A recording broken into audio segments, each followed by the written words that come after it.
Right then guys, look at this torch, Through Night TC20 V2, which is a very pokey torch, and of course it's ideal for survival situations. All round torch, gives a good beam and loads of different settings and a long battery life, right? So I've bought a couple of these, one for the missus for a survival pack, and I'm offering another one up for a competition, yeah? So here we go, I've got two of them, one for her and one for possibly you. Links below to a video which you can go and watch. It's about making a winter survival bag. Contribute to it and I'll put your name in for a draw when the draw is due at the end of September, okay? Right then gentlemen, hello, and question for you. When was the last time you checked your nuts? I don't mean those nuts, even though it is a good idea to check for testicular cancer. I'm talking about wheel nuts, yeah? Now, I guess that you at some point have had your tyres changed by a tyre company and they've gunned up your nuts and torqued them up, haven't they? And then maybe you've come across it where you've had a flat tyre at some point. You've then tried to take the wheel off with this little bar that's supplied in the vehicle, and you've found that it's either bent like this and you're struggling, or you've had to go off and find another tool. Yeah, you know why? It's because sometimes tyre fitters don't put their vehicle torques up to the right torque, and I've even witnessed a guy who was doing left-hand threads up and then torquing them right-handedly, which doesn't make much sense, does it? But yeah, now it's really important, and there's two reasons why that you need to check your nuts quite regularly. One, for them coming loose, and two, to make sure that they are at the correct torque. So if you haven't taken a wheel off for a long while and you've had your tyres changed, go and check your nuts, yeah? Now the problem is you might not know what your torque setting is for your wheel nuts, and it's vehicle specific, okay? And it depends whether you've got aluminium wheels or whether you've got steel wheels, and you have to check them, yeah? If you tighten up aluminium wheels too tight, that will crack the rims, especially if they're tight. One or two nuts are tight and the others are not as tight. It can actually put a distortion in it and make it crack. Yeah, seen it plenty of times, and it's a criminal offence because some people just don't know. They don't know, okay? Others don't care, whereas if you have a relationship with a garage, they will care, because they want your custom time and time again, yeah? Same with tyre fitting places. However, sometimes they do get a bit rushed, yeah?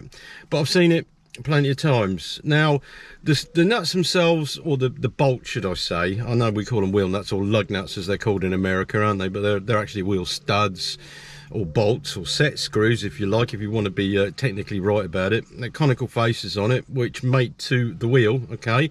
Now, if they have been done up too tight, there is a chance that they could have stretched the bolt itself, which then renders it dangerous, yeah, because it could snap under load, yes, or it could strip the threads in the hub itself, yeah. And yes, I've seen all that, and mainly it's because of lack of knowledge at the end of the day, or carelessness, yeah, or rushing too much. So they really need to be checked, and what I would recommend you do first of all, if you've got a breaker bar in your kit, is crack them off and then torque them up with something like this, which is called a torque wrench, yeah? You'll need to go and find the details maybe from a workshop manual. Now, I've got mine from the Haynes manual, because the vehicle manual, or the owner's manual, doesn't say the torque range setting. And on the inside of the door, usually you get your tyre pressures, don't you, or the tyre sizes and tyre pressures, plus the weights of the vehicles to the tyres and the pressures that should be on the rear. But most of the time it doesn't come with a torque range setting, yeah? So what you can do is just get a Sharpie pen and write it above there, 90 Newton meters wheel nut torque. Yep, that's done. And I'd also advise, very much so, is that you get yourself stout sockets, okay, for things like your wheel studs, wheel nuts, or whatever you want to call them, yeah? Because the cheap ones sometimes just snap under load, yeah, and you don't want that, especially if you're a prepper type of guy and you may be facing certain situations. So anyway guys, 19mm socket happens to fit this particular wheel stud, okay, wheel nut, or whatever you call it. But I use impact sockets because they've got thicker walls compared to the chrome vanadium ones you get in standard socket sets, yeah? So thick-walled one there, and that is a thin-walled, and they always crack at the weakest point, which is close to the edge. Yep, so you can see the difference. That is why. Yep, they all have their uses, they all have their places, but chrome vanadium sockets generally will crack under load if you put too much pressure on them, especially for wheel studs. So the advice is, guys, is torque your wheel nuts up to the right torque and make sure you've got a tool to be able to undo them in a pinch, okay? Because the stuff that comes with vehicles, meh, that's I don't know what that's fit for. I really don't. Maybe we can weld it onto something, put a little candle in there, yeah? Don't know. Right, yeah, so that's that little bit. It's something really simple and something very basic, but I've been caught out as well, where I've had a puncture on a vehicle and I can get the wheel nuts off, and I was stressing a little bit, so I had to dash off, go and get one of these. Like, it wasn't too far away from home, yeah? So, yeah, there's always lessons learned, Now, the second question is, and this is related to wheels, okay, what's this spare wheel for? Yeah, I'm sure you're going to answer that. What really is, what type of spare wheel you got? Well, it's to help you get home nowadays, but at one time, it used to be where you would rotate your tyres around the vehicle to even the wear up on the tyres, yeah? So if you have rotational tyres, for instance, you want to change the same side front to back, yeah? Or if you have like 5 wheels like I do in this vehicle, is to rotate them, yeah? So I can take the offside front, move it to the offside, the near side front, and then move them around using the spare, and then rotate it on a regular basis every time I do an inspection or a service, which really you should take the wheels off when you're inspecting your vehicle. That's what they do in garages, or supposed to do, yeah? And then change the positions of the tyres. As I say, rotational tyres are different, okay? Now, people buy nice rims, and what they do is they buy 4 of, and they don't have space for a spare wheel anywhere, so what they do is they have a kit, don't they, which is like a compressor pump and some valve or tube sealant or whatever, rim sealant, yeah? And that works, but if the thing hasn't had a flat tyre for years and years and years, like I know on my missus's car, the kit's out of date. Now, it's a one-use compressor really at the end of the day, and the tyre weld definitely is. But what happens if you get a split cord, a split casing, and the whole sidewall's being ripped out? Yeah, well, that's a different matter, because you can't pump that up and repair that. You've got to change it for another wheel. Space-saving wheels are a waste of time, yeah. However, I would recommend that if you buy a vehicle, get yourself 5 or even 6 wheels for it with tyres on it, so just in case you're in trouble, yeah.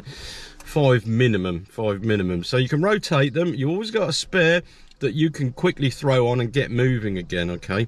2 is ideal, because you never know, if you're living in a rough environment, yeah, you might well need to fix 2 punctures in a very short space of time, okay? But you always have those tyres that you can then get repaired, or repair them yourself, can't you? Whereas if you're only stuck with 4, then you are relying on somebody to help you out, or you're stuck on the roadside a lot longer. So it's lessons learned, yeah?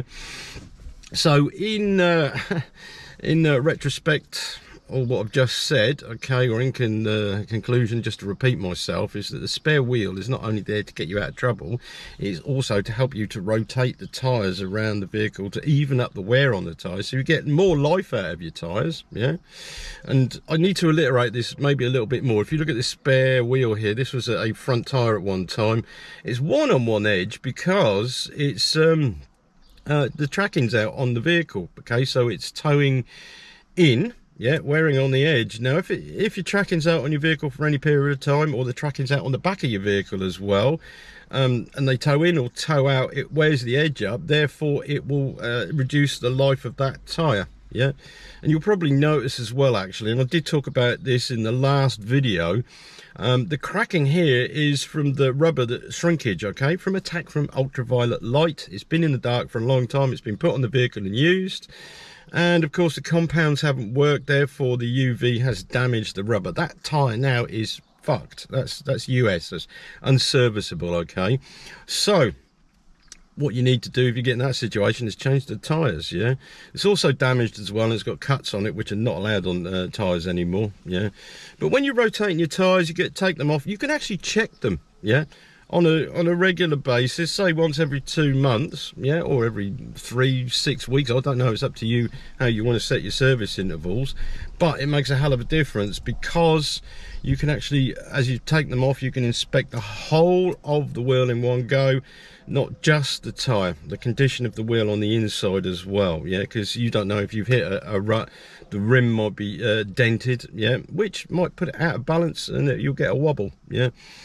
Commercial vehicle tyres, wheels don't need to be balanced because the vehicles never go over a certain speed, do they? Okay, whereas smaller light commercial vehicles, they go quite fast, the wheels.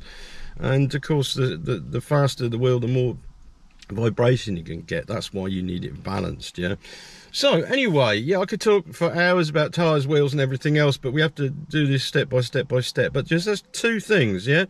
Wheel nuts, studs, lug nuts, whatever you want to call them, just make sure that they're in good condition, that they haven't been over tightened, make sure they're tightened to the right torque and the wheel isn't damaged, yeah. And then also rotate your tyres on a regular basis, even if you've only got 4, yeah.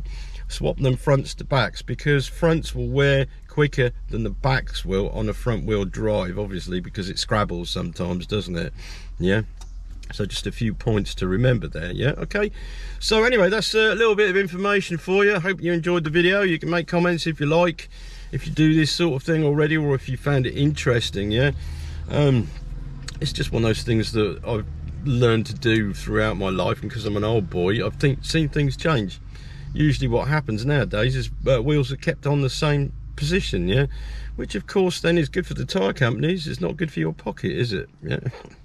Right, now the question is, after I've torqued these wheel nuts up to the correct torque, will this bar that's supplied with the vehicle actually undo the wheel nuts? Yeah, well, I'll quickly just show you. 90 Newton meters, that's what it's set at, okay. Epoxy little bar. Now, watch. Ah, it comes undone, strange that. Another one, should we try that? Yeah, funny that. But why is it that when people go to the wheels they're always over tight? It's because people do them up too tight, they worry about it. 90 Newton meters isn't that tight, but it's sufficient for this wheel, yeah? Of course, not all are 90 Newton meters, are they? You see, with the torque wrench, you're getting it right, yeah? If you're just guessing, you could have problems down the road, especially if you have a woman in the car as well. You want to make sure that you're proficient, yeah? There we go, so that's 90 Newton meters all the way around. What I suggest you do, when you've retorqued wheel nuts, if you've had to disturb the wheel, then you either have to wait half an hour and retorque them again, or do 50 miles and then set the torque up, yeah? Okay, and then you should be okay. But like I say, check your nuts, guys. Yeah, otherwise they might be chewed up by the missus, eh? Or something even worse. So, anyway, that's it. See ya.